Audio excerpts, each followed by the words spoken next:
Chapter 1. The Body, 1999. A group of 5 climbers move slowly across the north face of Everest. Suddenly, one of them sees something strange on the rocks below him. Something whiter than the snow. Carefully, he climbs down towards it. Then he calls his friends on his radio. "Come down here," he says. "Look at this." Coming closer, they see it is the dead body of a climber. The wind has blown some of the clothes from the body, and the skin is clean and white, like new stone. In the icy cold, it looks like the body of a man who died a few days ago.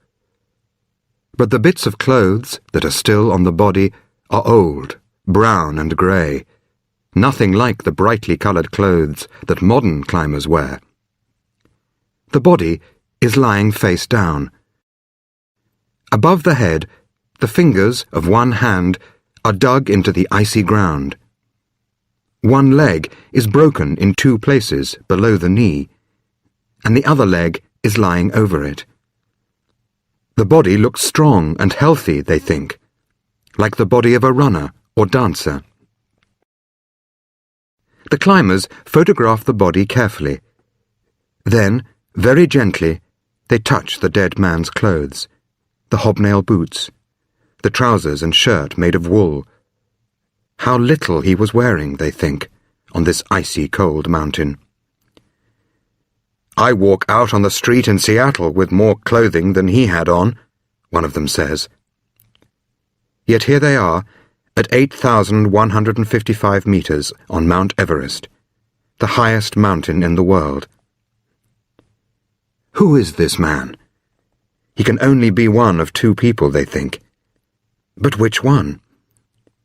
Then they find a name inside his shirt. George Lee Mallory, it says. But who is George Lee Mallory? Why are these climbers so interested in him? How did he die? And what happened to him before he died?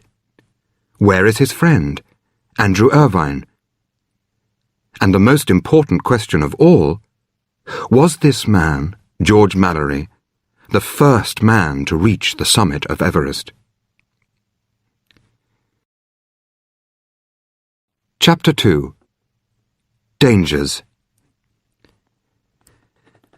The climbers do not stay long with the body, because Mount Everest is one of the most dangerous places in the world. There are many things that make it difficult to stay alive here. The most important of these is the height. The top of Everest is 8,850 meters above sea level. As you climb up the mountain, the air becomes thinner. It has less and less oxygen. Most people live less than 900 meters above sea level, where the air is full of oxygen. Above 2,000 meters, the air is thinner, and people find it harder to breathe. At 4,000 meters, it is harder still. And at 5,000 meters, most people begin to feel ill. They get headaches, feel tired, and breathe quickly all the time, like someone who has run a long way. In 1921, when Mallory first went to Everest, no one had climbed a mountain higher than 7,500 meters, and many people did not think it was possible. "If climbers don't have enough oxygen, they'll be too tired to climb," they said. "And they won't be able to think clearly either, so they will make stupid mistakes, forget to eat and drink, or talk to people who are not there. Perhaps they'll die." But the need for oxygen is not the only problem on Everest. There is also the weather. Almost every week, there are winds of 100 or even 200 kilometers per hour. It is difficult to walk or even stand up in these winds. The wind can blow climbers off the edge of the mountain, thousands of meters to the valley below. Climbers sometimes sit in their tents for days, unable to sleep because of the noise, and afraid that the wind will blow their tents away. And then there is the cold. Temperatures on Everest often fall below -20 degrees Celsius. But the wind makes that feel much colder. But before anyone can climb Everest, they have to get there. Tibet, in China, is to the north of Everest, and Nepal is to the south. And, until 1950, Nepal refused to let any foreign climbers enter their country. So the earliest climbers, like Mallory and Irvine, had to get to Everest from the north, through Tibet, and that was not easy at all.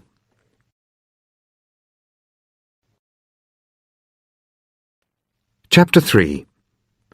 Through Tibet to Everest, 1921. Until the early 19th century, nobody in the West knew about Mount Everest. People in Tibet knew, of course. They called it Chomolungma, Goddess Mother of the World. And to people in Nepal, it was Sagarmatha, Goddess of the Sky. But no one in Tibet or Nepal had ever climbed the mountain. They thought that was a very strange idea, and no foreign person had ever been so far into the Himalayas. But in the 1830s, a British soldier, called George Everest, was making maps in North India. He made the first maps of the Himalayas, and measured the height of some of the mountains. But Everest finished his work in 1843, and he never saw Chomolungma. The first British man to see the mountain was Everest's friend, Andrew Waugh. In 1852, Radhanath Sikdar, who worked for Waugh, said he had discovered the highest mountain in the world. It was measured carefully many times. Then, in 1856, Waugh said that this was the highest mountain in the world. He gave it the name of his old friend, George Everest, in 1865. But very few British people were able to enter Tibet or Nepal at that time. So it was not until 1921 that the first British expedition went to see if it was possible to climb the mountain. There were 9 British climbers on this expedition, and one of them was George Mallory. To get to Everest, the climbers had to walk 500 kilometers through Tibet. Their Tibetan porters carried everything they needed: food, tents, clothes, cameras, and climbing equipment. It was a long, difficult journey, which took a month. They were always climbing. At first, through river valleys with tall trees, colourful flowers and birds. Then, onto a wide, stony place where nothing grew.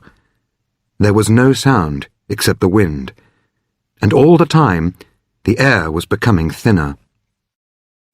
The climbers walked past Tibetan villages, high up on the sides of mountains, and came to Rongbuk, the highest monastery in the world, 4,800 meters above sea level. The monks in the monastery looked at the visitors in surprise, wondering why they wanted to climb the dangerous mountain. The climbers decided that the best way to get onto the mountain was to go up the East Rongbuk Glacier. From there, they planned to climb to the North Col, a small, flat place on the north ridge of Everest. By this time, it was late in the year, and the winds were getting stronger. They had not planned to get to the summit this year, but only to look for a way up. But on the 23rd of September, 1921, Mallory, with 2 other climbers and 3 porters, climbed up the steep ice wall of the East Rongbuk Glacier. When they reached the snow ridge of the North Col the next day, they could see the summit, 1,800 meters above them. But at 7,000 meters, it was difficult to breathe, and they moved slowly, and they could hardly stand up in the strong, icy winds. They would have to go down and come back next year.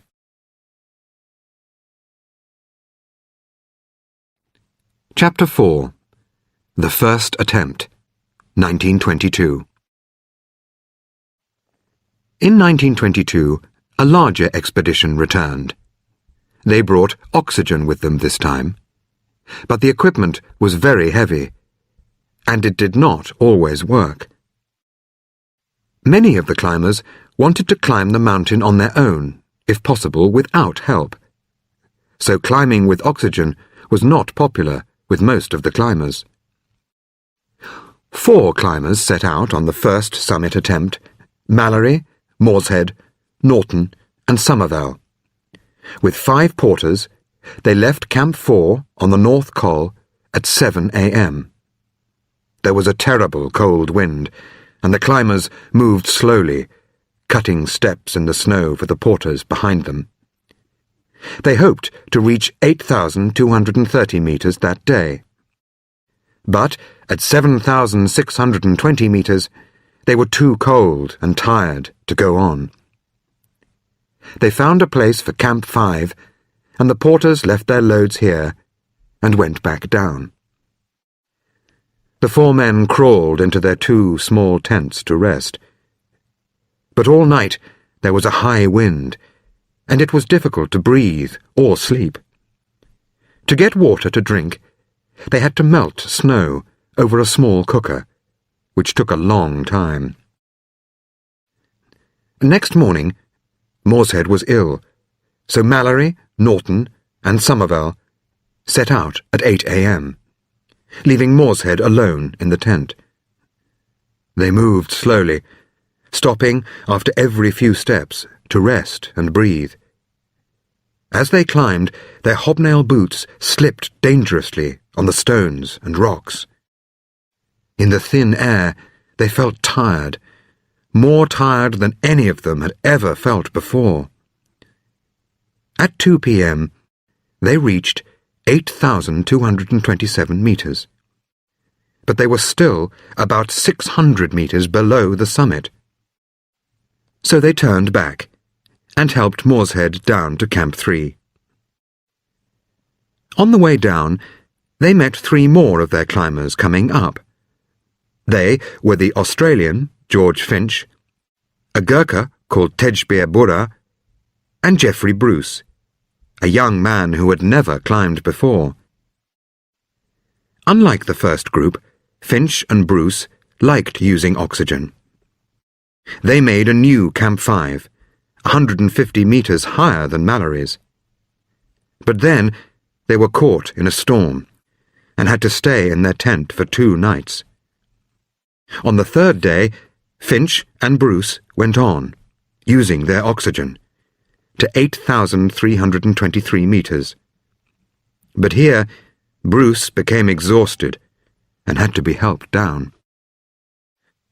Because the oxygen had been so successful, Mallory, Somervell, and a 3rd climber, called Colin Crawford, decided to make another attempt, this time with oxygen. But while they were climbing across a snow slope, there was a sudden avalanche. Everyone was buried under the snow. All the climbers and 7 porters managed to climb out, but 7 porters were killed. It was clear that Everest had won, this time. Chapter 5. Saving the Porters, 1924. The British climbers returned in April 1924. This time they planned to succeed. Edward Norton was the chief climber in the group of 12 men, and they had 150 Tibetan porters, both men and women, to help them. From base camp, the porters carried equipment up to Camps 1 and 2 on the Rongbuk and East Rongbuk glaciers.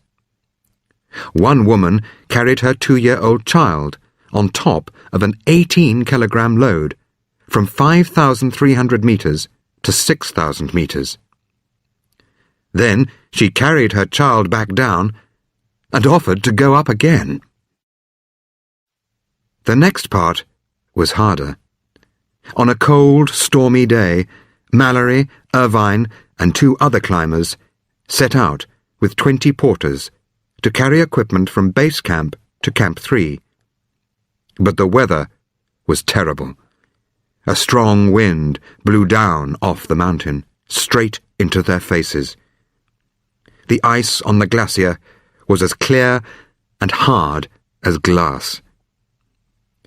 There were not enough tents at Camp 2, so some of the porters slept outside. Next morning, they went on to Camp 3. But here it was even colder than before.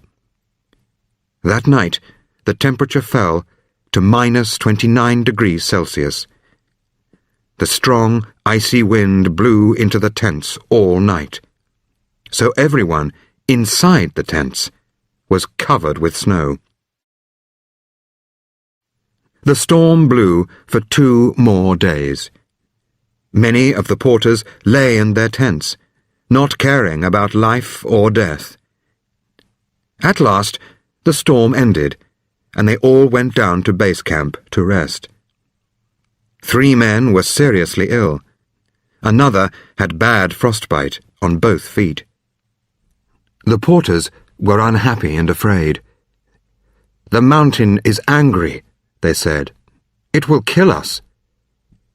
So, on the 15th of May, all the climbers and porters went down the valley to the Rongbuk Monastery, where the chief monk said prayers for them.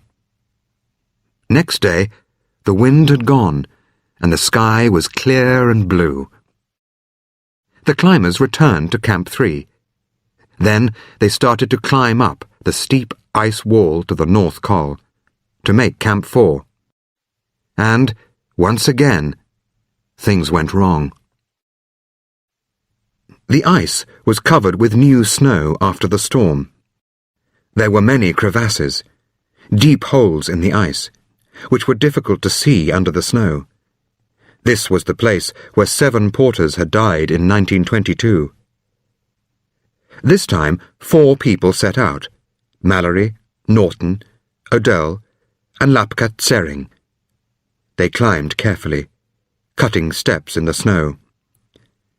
They crossed several deep crevasses. Then, just below the North Col, they came to a steep slope about 100 meters high. It was a dangerous place. The slope was covered with new, soft snow. At the foot of the slope was a wall of ice, falling hundreds of meters to the valley below. Mallory climbed slowly up the slope, while Norton and Odell held him from below on a rope. After half an hour, they reached the top and found a place for Camp 4. But all the climbers were tired. On the way down, the snow suddenly collapsed under Mallory's feet, and he fell into a crevasse. Only his ice axe, across the top of the crevasse, saved him. No one had seen him fall. He looked up at the sky, then down into the deep blue hole below him. One mistake here could mean death. Very slowly and carefully, he pulled his tired body up the ice wall and out onto the snow. When the climbers got back to Camp 3, they were all exhausted. Their heads ached, and they coughed all night in the thin, cold air. Next day, 3 more climbers, Somerville, Irvine, and Hazard, and 12 porters, climbed the snow slope to Camp 4. Somerville and Irvine came down, leaving Hazard behind with the porters. That night it snowed heavily, and the temperature fell to -31 degrees Celsius. The exhausted porters shivered in their tents. All next day Norton, in Camp 3, waited for them to come down. At last he saw them coming, black dots on the snow. But only 8 porters and Hazard arrived at Camp 3. 4 porters had turned back, afraid that they would fall. So now 4 porters were alone at Camp 4, and more snow was falling, making the steep slope more dangerous than ever. Without help from the climbers, the porters would die. All the climbers were tired and ill. Mallory and Somerville had bad throats and were coughing badly. It snowed heavily all night. But next morning, Norton, Mallory, and Somerville climbed slowly up towards Camp 4. It was difficult, dangerous work. They reached the snow slope and called out to the porters above them in words like these. "Are you alive?" the climbers asked. "Can you walk?" "Yes, sir," a porter answered. "But we're afraid. It's too dangerous. If we slip, we'll fall and die." "If you stay there, you'll die of cold," Norton said. "Wait there. We're coming to get you."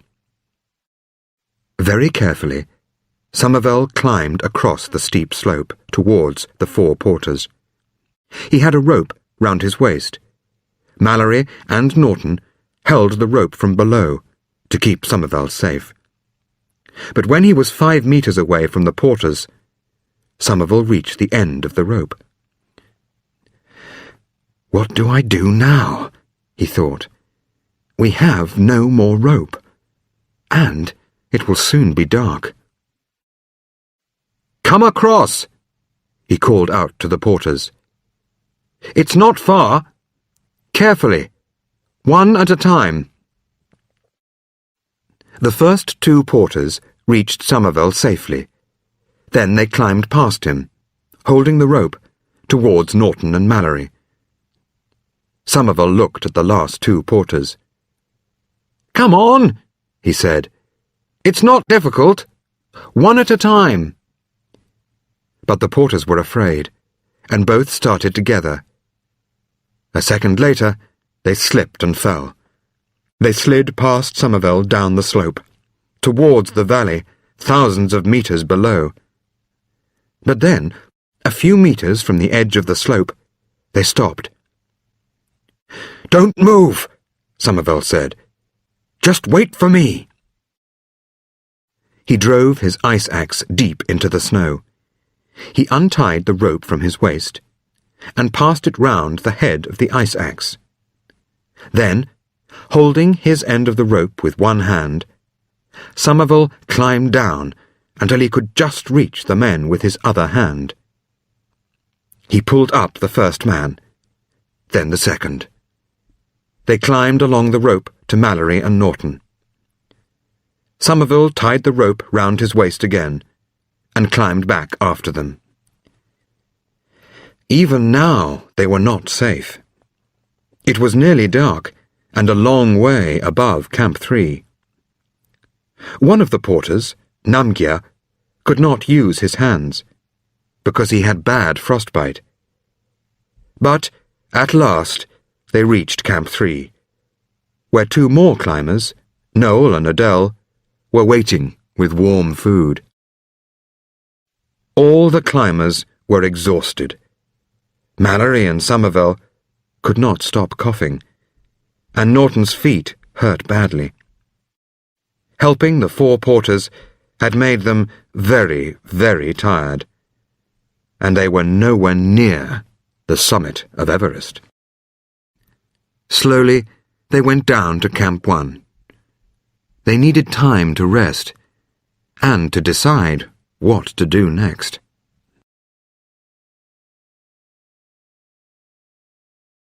Chapter 6. Somerville and Norton, 1924. Norton decided that 2 pairs of climbers would try to reach the summit without oxygen. Mallory and Geoffrey Bruce would go first, and Norton and Somerville would follow the next day. The climbers would find a place for Camp 5 above 7,600 metres, and for Camp 6 at 8,231 metres. Adele and Irvine would go up to Camp 4 to help the climbers when they came down. On the 1st of June, Mallory and Bruce climbed up to Camp 4 with 9 porters. The next day was clear and sunny, but above the North Col they met a terrible icy wind. It was difficult to stand, hardly possible to walk. Only 5 porters continued with Mallory and Bruce. At 7,600 metres, they found a place for 2 small tents on a steep slope. Camp 5. All that night they shivered in their sleeping bags, while the wind tried to blow their tents into the air. Next morning, they were all ill. Only 1 porter was able to go on. Sadly, they decided to come down. As they went down, they passed Norton and Somerville, with 4 more porters coming up. These men reached Camp 5 and spent a better night there. The wind was less strong, and they managed to cook, eat, and sleep. It was very, very cold, and in the thin air, with no oxygen, it was difficult to move. But next morning, 3 porters, Napbu Yishe, Lapka Chedi, and Semchumbi, were ready to go on. They climbed on, up to 8,170 metres, higher than any man had been before. Here, at 1:30 p.m., they put up 1 tiny tent, Camp 6. Then the porters went down to the North Col, while Norton and Somerville got ready for the night. As it grew dark, they wondered, can a man sleep without oxygen at this height? Yes. It was the best night since I left Camp 1, Norton wrote. So at 6:45 next morning, the 2 men set out for the summit. They climbed slowly, taking 3 or 4 breaths for every step. They stayed a little below the ridge, to keep out of the wind. But in the shadow of the mountain, out of the sun, it was very cold. Norton shivered all the time, and he was having trouble with his eyes. Somerville coughed a lot, and his bad throat made it difficult to breathe. By midday, they were at 8,536 metres. The view was wonderful. They were above the clouds, with a sea of mountains below them. But Somerville was exhausted. His throat was worse. He could hardly breathe. So Norton went on alone. He was moving more and more slowly, on a steep slope, like the roof of a house. There were large stones and soft snow under his feet. It was easy to fall. And below him, 2,743 metres straight down, in the thin, clear air, was the East Rongbuk Glacier and Camp 3. He looked up. He was about 275 metres below the summit. But they were vertical metres. Metres measured up the mountain, not along it. But he was tired and moving very slowly, and his eyes were getting worse. Sometimes he saw 2 ice axes in his hand, not 1. He knew that it was possible. he could get to the summit, but he could not get back. Norton was nearer the summit than any man before him. But at 8,575 meters, he decided to turn back towards Somerville. It was the right thing to do. Halfway down to Camp 5, Somerville stopped. There was something in his throat. For nearly a minute he could not breathe at all. Then he coughed up a ball of blood and could breathe again. When they reached Camp 4, Norton could not see at all. Chapter 7. Mallory and Irvine, 1924. But, to Norton's surprise, there were two more climbers at Camp 4, Mallory and Irvine. Mallory had decided to try again, with oxygen this time. Irvine was young, and he had not climbed many mountains, but he understood the oxygen equipment better than anyone. So Mallory decided to climb with him. On the 6th of June, they set out for Camp 5. 8 porters carried food and oxygen. Next day, they went on to Camp 6 with 4 porters.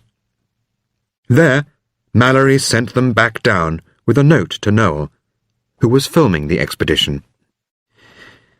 "Dear Noel, we'll probably start early tomorrow, 8th, in order to have clear weather. It won't be too early to start looking out for us, either crossing the rock band under the pyramid or going up Skyline at 8 p.m. Mallory wrote p.m. but meant a.m. Yours ever, G. Mallory. Behind them, Adele climbed up to Camp 5, with food to help them when they came down. Mallory left a note for him too, asking him to wait at Camp 4 the next evening. The weather was fine, he said, but the oxygen was very heavy to carry. Adele was climbing alone, without oxygen. He spent the night at Camp 5 and then climbed up towards Camp 6. At 7,900 meters, he found some very old rocks. Studying rocks was Adele's job, and the rocks that he found showed him that Everest had once been under the sea. At 12:50 p.m., the clouds cleared above him, and he could see the summit ridge of Everest. High on the ridge, he saw 2 tiny black dots moving on the snow. They climbed quickly to the top of a rock step near the summit. Then the clouds came back, and they disappeared. It was Mallory and Irvine, climbing strongly towards the summit. But Adele thought they were a little late. Was there enough time for them to get to the summit and then down to Camp 6 that night? He climbed up to Camp 6 and left some food for them in the tent. Then he climbed higher towards the summit, calling out for them, but no one answered. He wondered what to do. He wanted to stay, but the tiny tent at Camp 6 was too small for 3 men. So, at 4:30 p.m., he went down. By 7 p.m., he was in Camp 4. The next day was the 9th of June. Adele was worried. When he looked up the mountain, he could see the tents of Camps 5 and 6, but nothing and nobody was moving. So Adele, with 2 porters, climbed up again to Camp 5. There was a strong wind all night. The porters shivered in their tent, and next morning they refused to move. So Adele went on alone, up to Camp 6. But no one was there. The tent was closed. The food was still there. Mallory and Irvine had disappeared. For 2 hours, Odell climbed on, above Camp 6, towards the summit. What was he thinking? Mallory and Irvine were probably dead. But perhaps, just perhaps, one of them was still alive, badly injured up there. Perhaps he could see something, or find something, and return with some answers. But he saw nothing, and found no bodies. Sadly, he turned back. At Camp 6, he went into the tent and pulled out 2 black sleeping bags. He put them on the snow in the shape of a T. It was a message to the others, far below, that Mallory and Irvine were dead. But what happened to them? Did they reach the summit before they died? Or did they turn back, like Norton and Somerville? No one knows. When Odell last saw them, it was already 12:50 in the afternoon. But they were moving quickly, he said. So perhaps they went on to the summit, and then were too tired to find Camp 6 before dark. Perhaps, in the darkness, one of them fell, and the other died trying to help him. Perhaps they both fell together. Or, perhaps, with no more oxygen, they were just too cold and tired to move any more, and lay down in the snow to sleep. It was 75 years before some of these questions were answered. Chapter 8.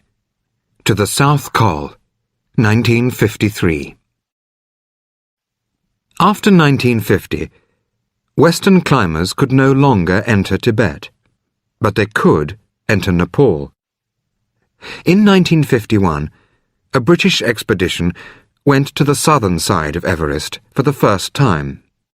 And in 1952, a Swiss climber called Raymond Lambert made an attempt on the summit with Tenzing Norgay.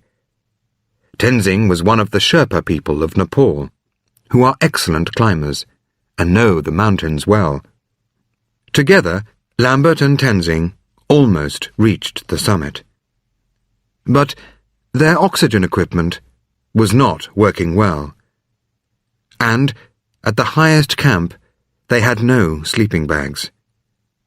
So, at 8,597 meters, just a few meters higher than Norton had gone in 1924, they turned back. In 1953, John Hunt came to Kathmandu, the capital of Nepal, with a large British expedition. Tenzing Norgay joined them here, and the expedition set out for Thangboche, a monastery south of Everest. The walk took 17 days, and 350 porters were needed to carry their equipment.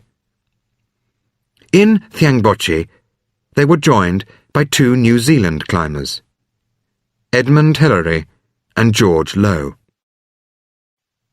The climbers spent 3 weeks at base camp, getting used to the thin mountain air.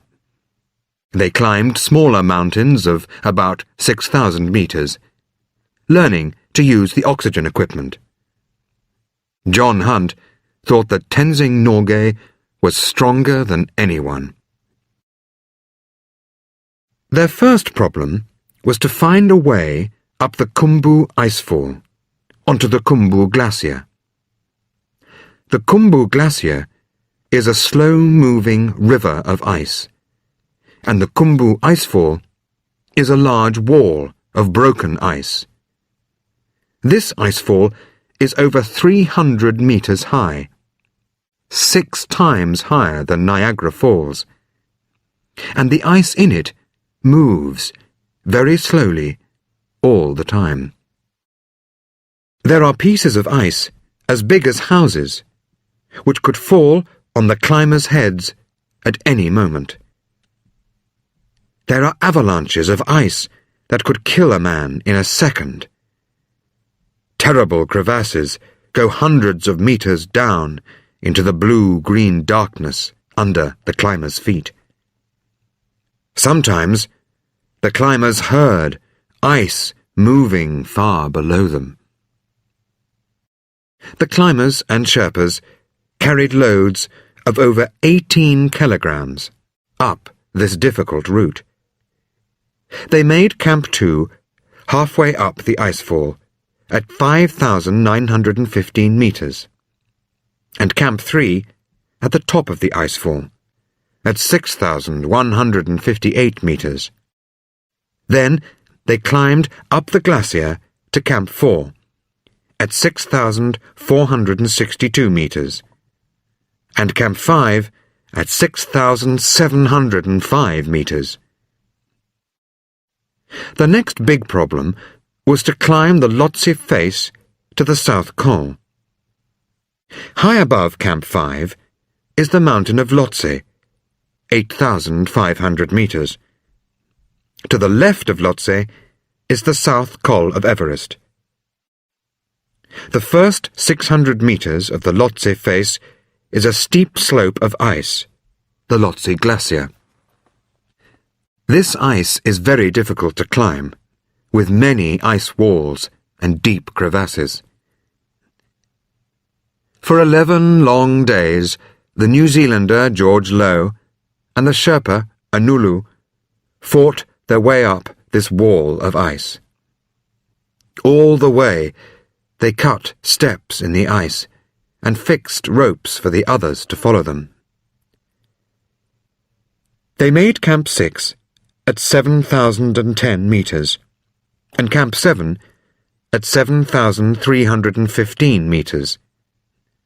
Then they began to climb to the left, across a wide snow slope, towards the South Col. But the weather was terrible, and they were very tired. High winds blew down on them from the South Col. After 12 days of this, George Low was exhausted. But on the 21st of May, Anulu and Wilfred Noyce finally managed to cross the difficult snow slope and reach the South Col at 7,925 meters.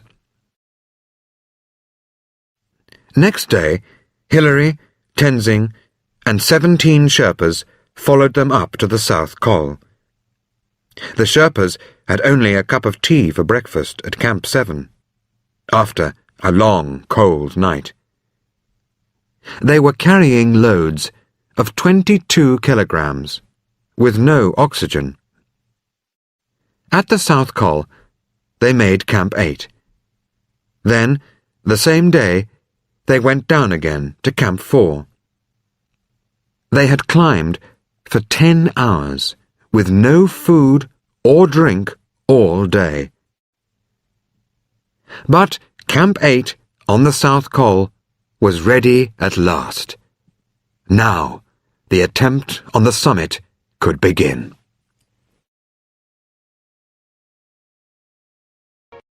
Chapter 9. The South Summit, 1953. On the 22nd of May, the first 2 summit climbers, Tom Bourdillon and Charles Evans, set out from Camp 4 to the South Col. John Hunt and 2 Sherpas went with them, carrying heavy loads. Using oxygen, the 3 British men reached the col first, but they were very tired. And when they took off their oxygen equipment, they could not think clearly. It took them over an hour to put up a tent in the terrible wind. When the Sherpas arrived, they collapsed in the tent and could not move. They rested for a day, then John Hunt and the Sherpa Namgyal set out to climb higher. They both had oxygen and were carrying about 20 kilograms. They moved very slowly, and Bourdillon and Evans soon came past them. Hunt and Namgyal both had problems with their oxygen. Sometimes ice stopped it working, and it was very difficult to breathe. On they went, more and more slowly. At 8,338 meters, Hunt and Namgyal could go no further. They put down their loads and turned back. When they reached the South Col, they could hardly walk. Above them, Bourdillon and Evans went on. At 1 o'clock, they reached the south summit, 8,750 meters. In front of them, they could see the final summit ridge. It was a view no man had ever seen before. To the left, a steep rocky slope fell 2,400 meters down to Camp 4 on the glacier. To the right, there was a line of white snow cornices over a drop of 2,500 meters. Should they go on? This was their one chance to get to the top.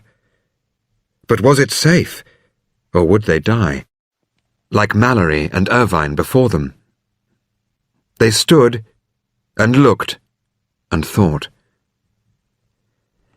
Evans had already had trouble with his oxygen. Bourdillon had fixed it, but they did not have a lot of oxygen left. They thought it would take 3 hours to reach the summit, and 2 hours to get back to the south summit.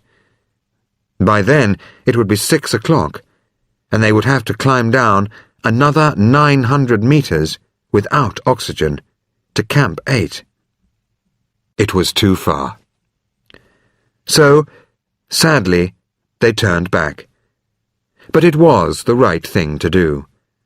The wind grew stronger, and clouds came up. It was difficult to find the way. They were very tired, and several times they slipped on the way down. At one point, Evans slipped and fell. He slid past Bourdillon like a bullet, and pulled him off his feet. A moment later, they were both sliding down the snow towards the glacier, thousands of feet below. Quickly, Bourdillon turned onto his face and dug his ice axe into the snow. The ice axe stopped them, but they had nearly died. Was this what happened to Mallory and Irvine 29 years earlier? They wondered. A sudden fall on the way down, and no one to help? It could happen so easily. When they reached Camp 8, they were exhausted. Their faces were covered with ice, and they could hardly walk. "They look like strangers from another planet," John Hunt said. But they had climbed higher than any man before them. Chapter 10. On Top of the World, 1953. Hillary and Tenzing were already at Camp 8, together with John Hunt, Namgyal, and Ang Temba. Gregory and Lowe were there too, with 3 more Sherpas. But the weather was bad. A terrible wind blew straight across the South Col, and the temperature fell to minus 25 degrees Celsius. Hillary said that it was one of the worst nights he had ever lived through. No one could sleep. They sat shivering in their tents, hoping that the wind would not blow them away. Bourdillon and Evans were exhausted. 3 of the Sherpas were ill, and Hunt like Angtember and Namgyal, had now spent 3 nights at 7,925 meters. Next day, it was difficult for Baudillon to walk, so Evans, John Hunt, and Namgyal helped him and Angtember down to Camp 7. Gregory, Lowe, and 3 Sherpas spent another night at Camp 8 with Hillary and Tenzing. On the morning of the 28th of May, the wind began to fall. Hillary and Tenzing got ready to set out. Gregory and Lowe's job was to start first and make Camp 9, somewhere below the south summit. But 2 of their 3 Sherpas were ill, so Lowe, Gregory, and Ang Nyima carried everything between them. With their oxygen, they carried about 18 kilograms each. Hillary and Tenzing followed at 10 a.m., carrying about 22 kilograms each. Then, at 8,338 meters, they found the loads which Hunt and Namgyal had left, and picked them up too. Now they were carrying 27 kilograms each. At 2:30 p.m., they found a small place for Camp 9, at 8,506 meters. Gregory, Lowe, and Ang Nyima dropped their loads and went down. Hillary and Tenzing put up their tent and crawled inside.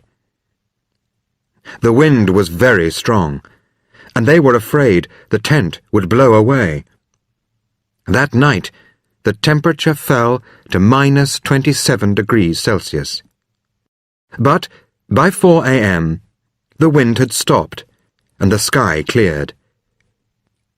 When they opened the tent door, in the early morning sun, they could see the monastery at Thiang Boche, 4,878 meters below, where the monks were getting out of bed. They melted snow for a warm drink and checked the oxygen equipment carefully. Tenzing had worn his boots all night, but Hillary had taken his off, and they were as hard as ice. He had to heat them over the small cooker to make them soft. At 6:30 a.m., they set out, and by 9 a.m., they reached the south summit. They sat down and studied the summit ridge carefully. It looked frightening, Hillary thought. The snow cornices to the right were very dangerous.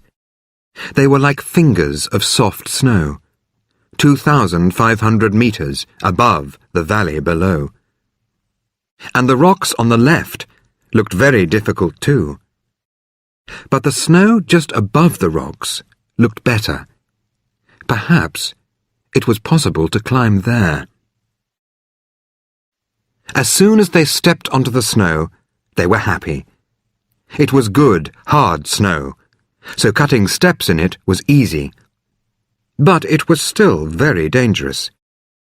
One slip, and they could fall thousands of meters.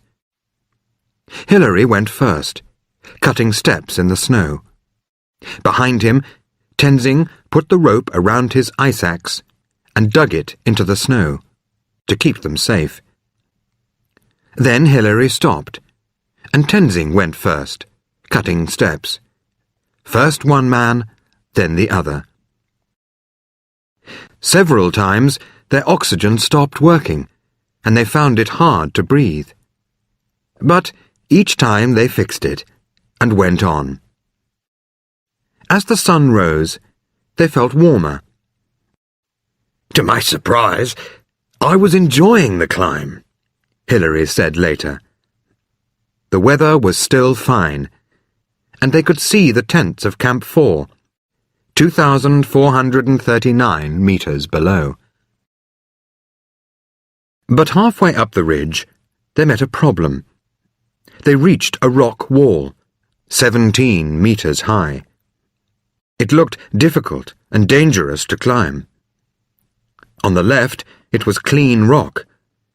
On the right, the wind had blown a cornice of hard snow against it. Hilary pushed his boot into a hole between the rock and the snow. He began to climb with his back to the rock, hoping that the snow did not move. At last, he reached the top of the wall, and Tenzing followed him up. Now, there were just 220 vertical meters to go. Slowly, cutting steps in the snow, they climbed on. Even with oxygen, they had to take 2 or 3 breaths after every step. Each time they thought they had reached the summit, they saw another one higher. They were both tired. The ridge seemed never-ending, Hilary wrote later. But then, quite suddenly, it did end. They looked around and realized they could not go any higher. It was 11:30 a.m., and they had reached the summit of Everest. They shook hands and threw their arms round each other. Hilary took out a camera and took a picture, the picture, of Tenzing on top of Everest, the highest man in the world. On his ice axe, Tenzing had the flags of Great Britain, Nepal, India, and the United Nations. Hilary took pictures of the view, north, south, east, and west. Tenzing made a small hole in the snow. In it, he put some sweets, a pencil, which his daughter had given him, and the flags from the ice axe. Hilary made a hole too, and put a small crucifix in there. They gave these things to the mountain Chomolungma, goddess mother of the world. They were on top of the world. But were they really the first men who had ever been there? For a few minutes, Hilary and Tenzing searched to see if Mallory and Irvine had left anything up there 29 years ago. They found nothing, but that was not surprising. Every few days, there is new snow on the mountain. Every month, winds of over 150 kilometers per hour blow across the top of Everest, adding more snow, burying what was there before. After 15 minutes, they turned back. They needed to get down before they used all the oxygen. They went carefully. It would be stupid to have an accident now. An hour later, they were at the south summit. By evening, they were with George Low at the South Col. Next day, they were down at Camp 4. Only 2 men had reached the summit. One from New Zealand, one from Nepal. But everyone in the expedition was happy. They had done something no one had ever done before. But each man in the expedition had needed the help of all the others.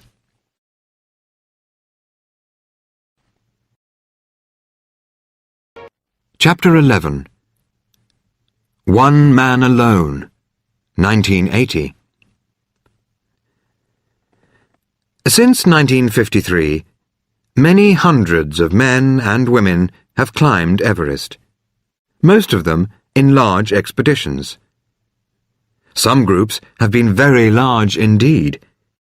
In 1975, a Chinese expedition with 400 people managed to send 9 climbers to the summit.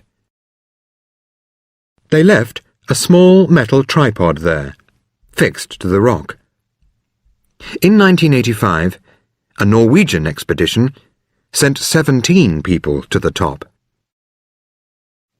All these climbers, like Hilary and Tenzing, needed the help of many others. Almost all of them used oxygen, too. People have climbed Everest from the south, north, and west. But the first climber to climb the mountain all alone, with no oxygen at all, was Reinhold Messner. In 1978, two climbers, Reinhold Messner and Peter Habeler, joined a large German-Austrian expedition, climbing from Nepal. Most of the expedition were using oxygen, but Messner and Habeler decided to climb without it. After the success of Hillary and Tenzing in 1953 using oxygen, Messner said, the whole world thought that this must be the only way. But the early climbers did not think so. In 1924, Norton climbed to 8,575 meters with no oxygen.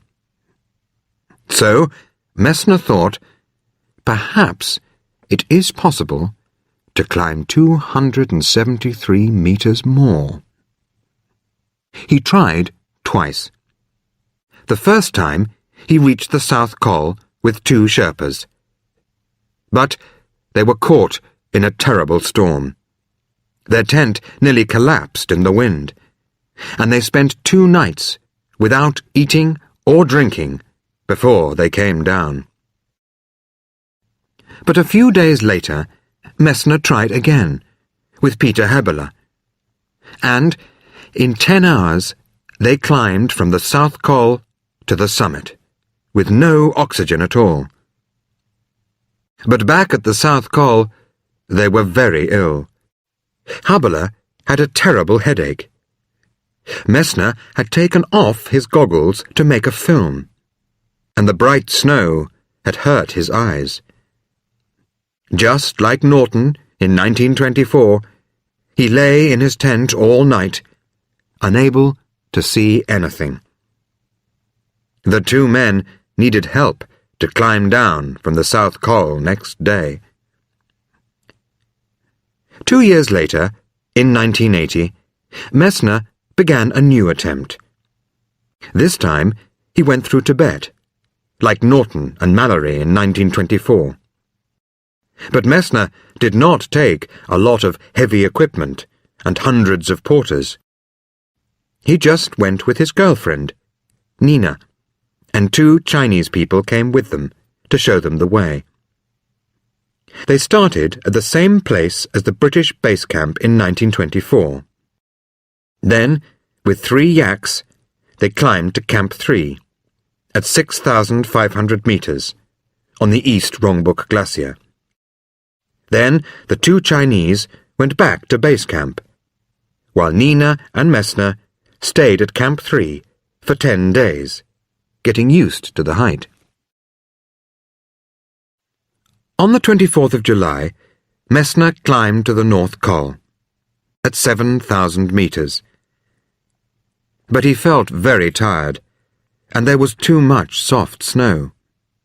So he and Nina returned to base camp, and spent 3 weeks walking and climbing above 5,000 meters. Each day they grew stronger and breathed more easily in the thin mountain air. On the 15th of August, they returned to Camp 3, and on the 17th of August, Messner climbed up to the North Col again, much faster than before. Now he was ready, he thought. He came down to Camp 3 to sleep. That night, he ate and drank and slept for a while. Then he got up, dressed carefully, and packed his rucksack with everything he needed. Food for a week, a small cooker, tent, sleeping bag, camera. He had a head torch to see in the dark, 2 ski sticks, crampons, and a strong, light ice axe. He touched Nina's face gently with his lips and stepped out of the tent into the night. "I shall be thinking of you," she said sleepily. "Bye-bye." "Bye-bye." The words came out of the night, and then he was gone. An hour later, he nearly died. When he was 500 meters above the camp, the snow suddenly collapsed under his feet, and he fell into a crevasse. His head torch went out, and everything was dark. He had decided not to take a radio with him. Now he was frightened. He could see nothing, and it was not possible to call for help. Then the torch came on again. He was standing on a snow bridge about 1 meter square, above a deep black hole. He looked round. There was a small ice ridge to the left, going up. But to climb that, he needed crampons on his boots, and his crampons were in his rucksack. Very carefully, he got them out and put them on. Carefully, he reached forward across the crevasse with his arms. Then he stepped across onto the ridge. Right foot first, then left. The crampons held in the ice. Slowly, he climbed up, out of the crevasse, into the night. Far below, Nina was still sleeping in the tent. He climbed on, up to the North Col. As the sun came out, the clouds and mountains turned from dark blue to yellow and then pink. There was good, hard snow under his feet. He climbed quickly, taking 50 steps, then resting, then taking 50 more. The ski sticks made climbing easier. As he climbed, Messner thought about Mallory and Irvine. They had come the same way up the mountain, long ago. They had oxygen, but their clothes and equipment were much heavier than Messner's. Mallory and Irvine had no light tents and sleeping bags, no crampons, no ski sticks. But when Odell last saw them, they were high up on the North Ridge. 2 tiny black dots on the snow, going strongly. Did they reach the summit, he wondered, or did they die before that? Far below him, Nina stood outside the tent, watching Messner climb higher and higher. To her, he was now a tiny black dot on the snow. "I would like to climb with him," she wrote in her diary. "One day, perhaps," I tell myself. "The further he is from me, the stronger becomes my love." By 9 a.m., Messner was at 7,360 meters. He was tired and had to rest every 30 steps. Up here, the thin, dry air had only 1/3 as much oxygen as at sea level.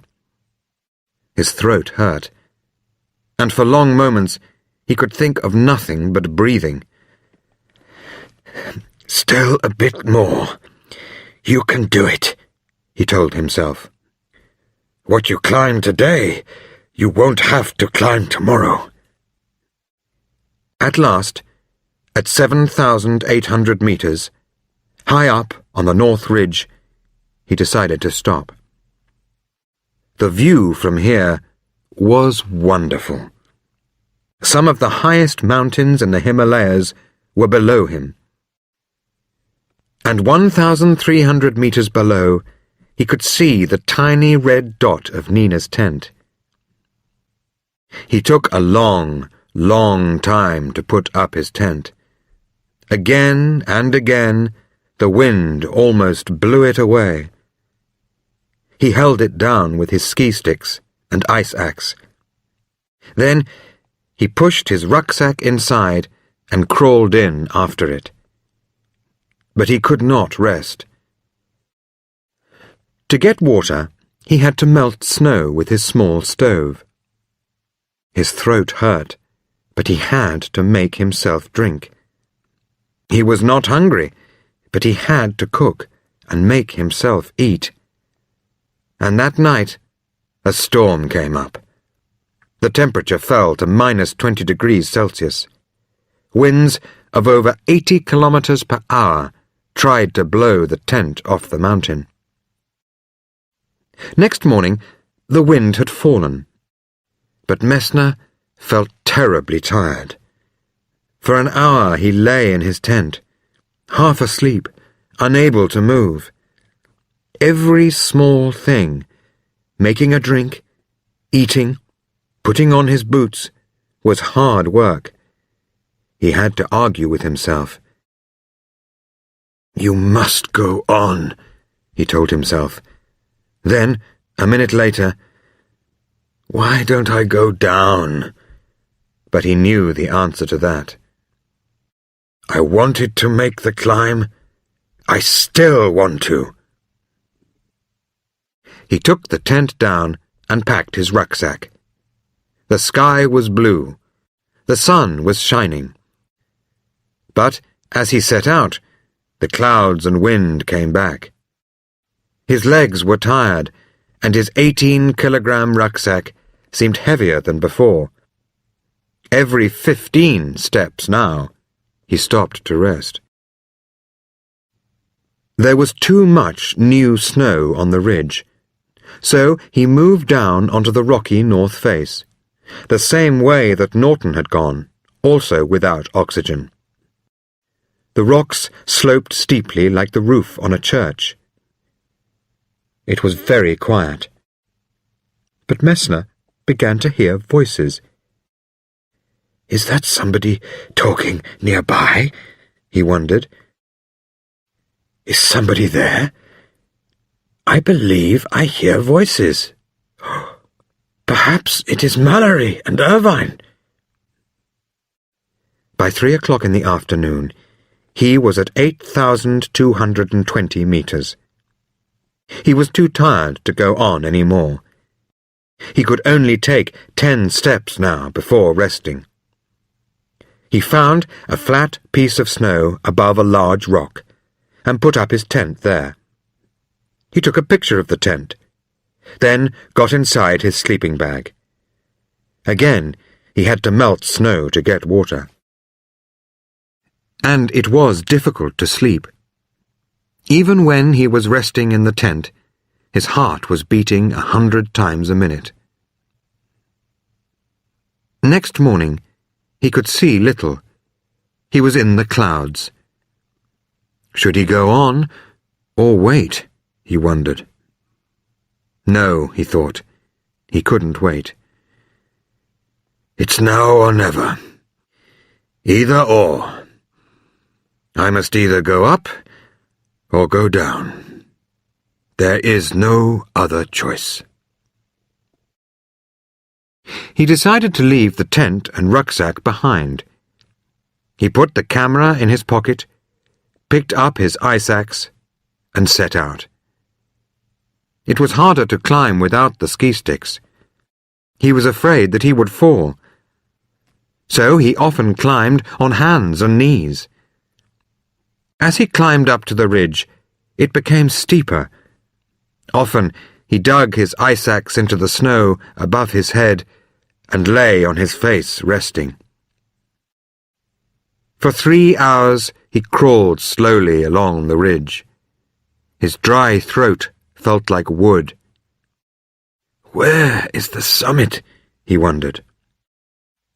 He could see almost nothing. Then, suddenly, the cloud cleared, and he could see right down to the glacier in the valley. He took a few photos, then the cloud came back. Where is the summit? He wondered. At most, it can only be another 10 meters up to the top. He crawled on, always upwards. Then, suddenly, there it was, the metal tripod which the Chinese had fixed to the summit in 1975. It was there, in front of him. Messner had seen it before, in 1978. Now he took hold of it, like an old friend. He had done it.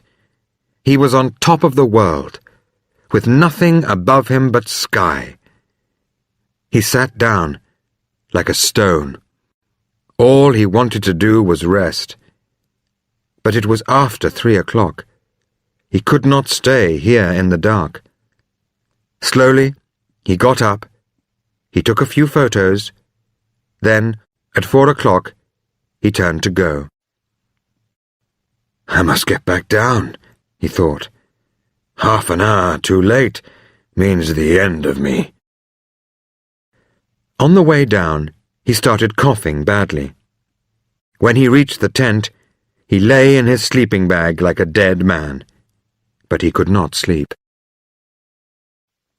He melted a little snow to drink, but ate nothing. Next morning, he left the tent where it was. Carrying the ski sticks and rucksack, he came down the mountain like a man walking in his sleep. Twice he slipped and fell.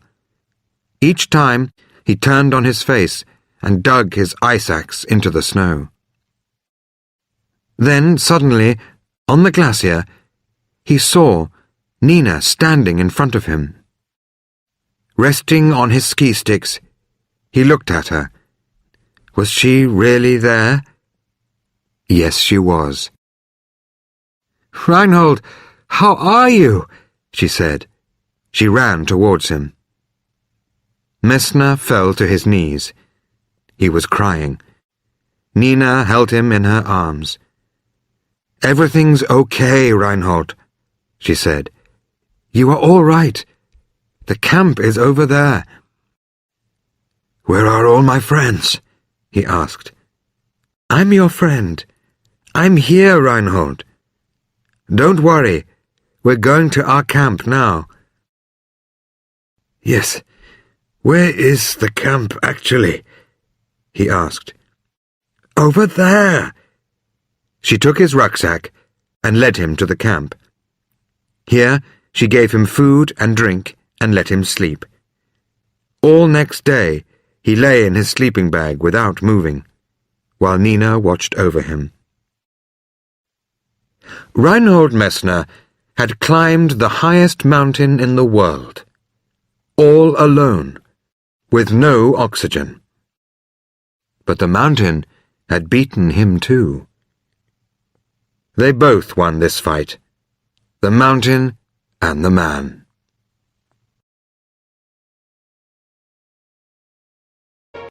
Chapter 12. The Final Question. By 1999, many people, both men and women, had climbed Everest. They came from the USA, India, China, Japan, Italy, and many more countries. One climber, Goran Kropp, from Sweden, rode his bicycle to Everest, climbed the mountain without oxygen, and rode home again. But still, nobody had found an answer to the question, what happened to Mallory and Irvine? A climber called Jochen Hemleb became interested in this problem in 1988.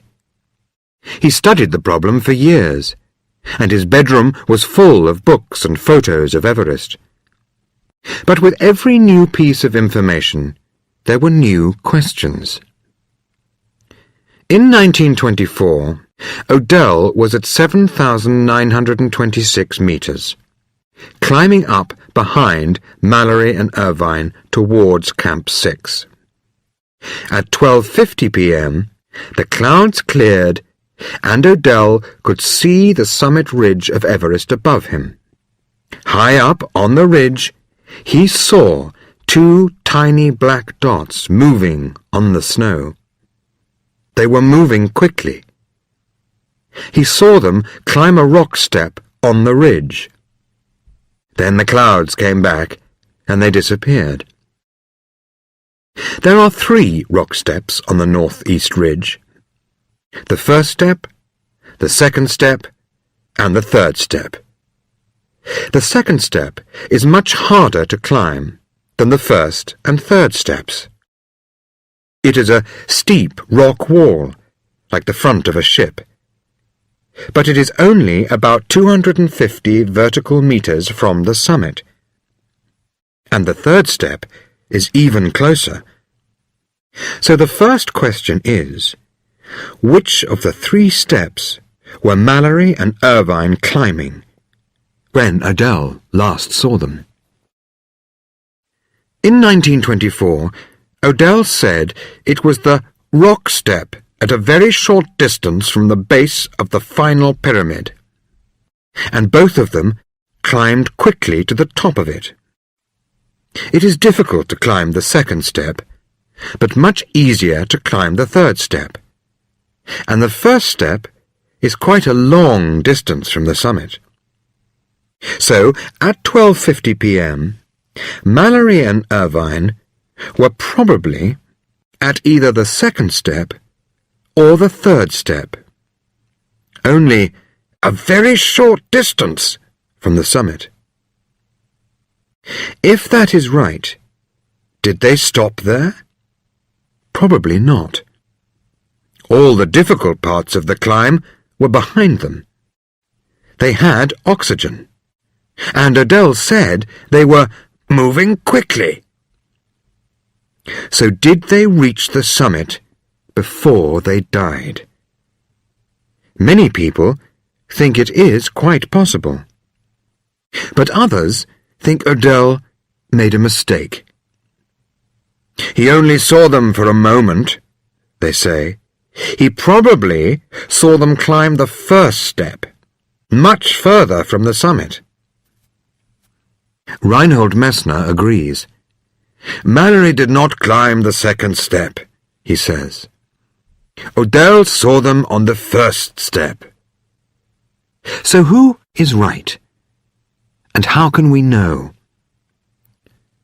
In 1933, a British climber found Irvine's ice axe at 8,460 meters, just below the first step. But why was it there? Did he put it down or drop it in an accident? And did this happen on the way up or the way down? No one knows. In 1960, a Chinese climber found an old wooden tent post and rope, like those used in 1924, just below the second step. And in 1979, a Japanese climber met another Chinese climber, Wang Hongbao, on the mountain and heard a strange story. 4 years earlier, Wang said he had found a body, an English dead, near the Chinese Camp 6, at 8,100 meters. Was this Mallory, perhaps, or Irvine? The Japanese climber wanted to ask more questions. But the very next day, Wang himself was killed in an avalanche. So the questions continued. In 1999, Jochen Hemleb was part of an expedition that set out to find some answers.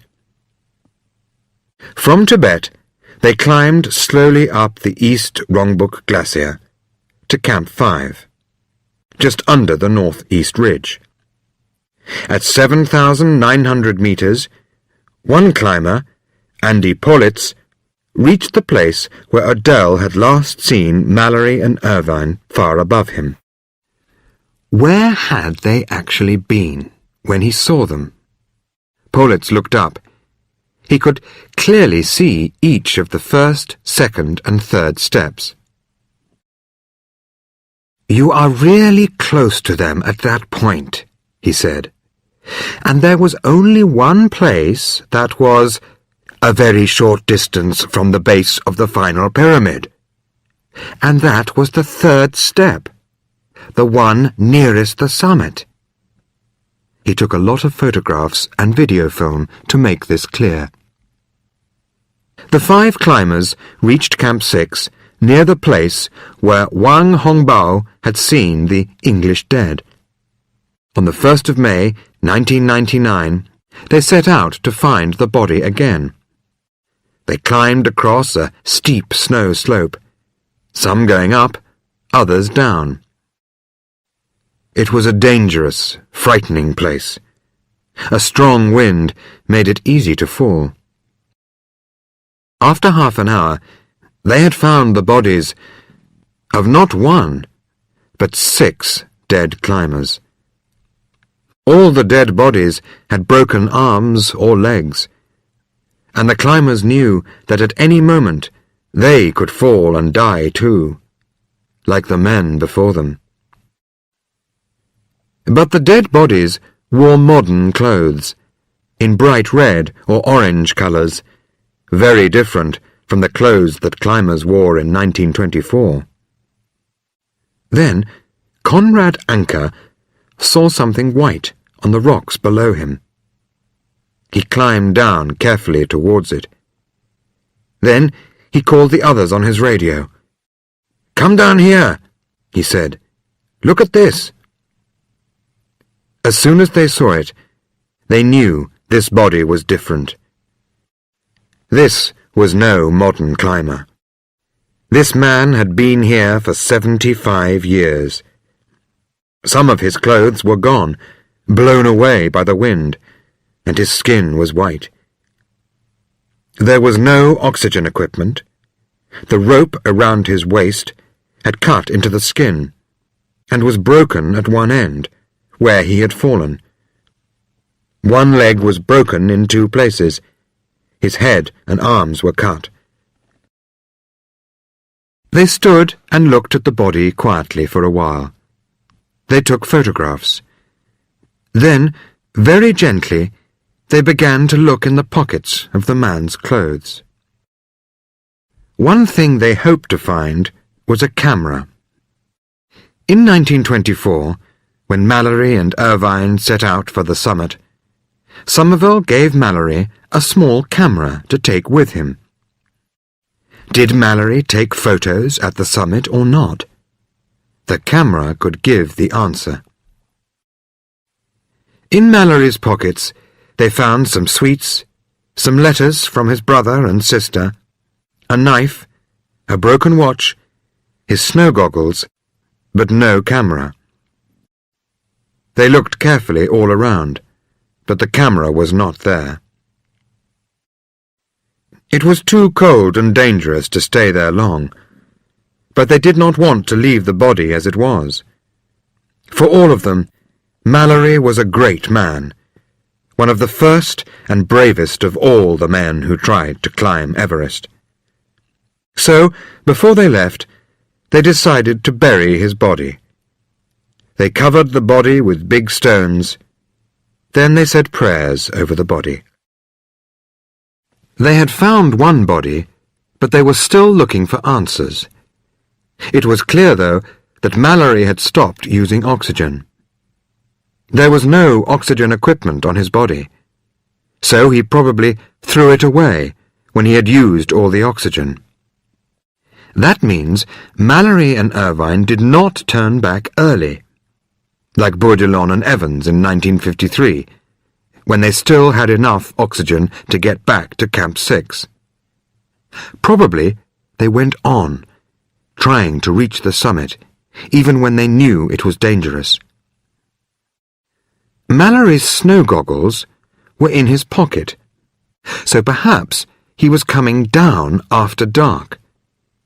The broken rope round Mallory's waist shows that the 2 men were probably still climbing down together.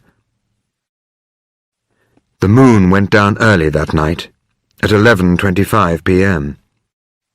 After that, there was only starlight to help them. They were tired, thirsty, and had no oxygen.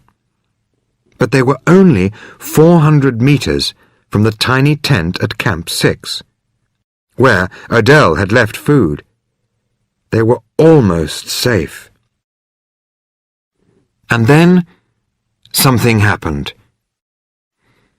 Perhaps something like this. They are climbing down together in the dark. Irvine is going first. Mallory is behind. Suddenly, Mallory slips and falls. Irvine tries to save him, but the rope breaks. Mallory falls faster and faster. When he hits the ground, his leg breaks in 2 places, but he does not stop.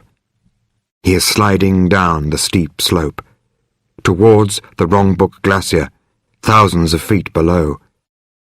He has dropped his ice axe, but he turns on his face and digs his fingers into the snow above his head, trying to slow down.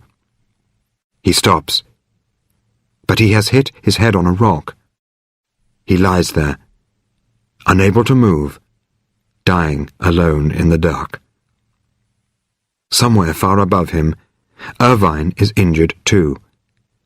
He calls to Mallory, again and again, but there is no answer.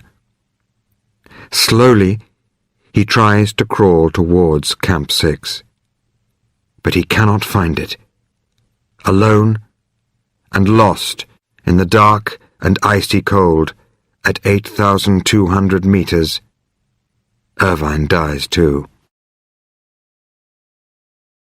Did they reach the summit before they died? Only Mallory's camera can answer that question, and no one has found it. But there is one other important thing which no one has found. When Mallory left England in 1924, he took a photo of his wife, Ruth, with him, and he made a promise to her, in words like these: "I'll look at your photo every day, but I will not bring it back. I'm going to take it with me to the summit of Everest. When I get there, I'm going to bury your photograph in the snow on top of the highest mountain in the world." The 5 climbers searched carefully for the photograph of Mallory's wife in his pockets, but it was not there.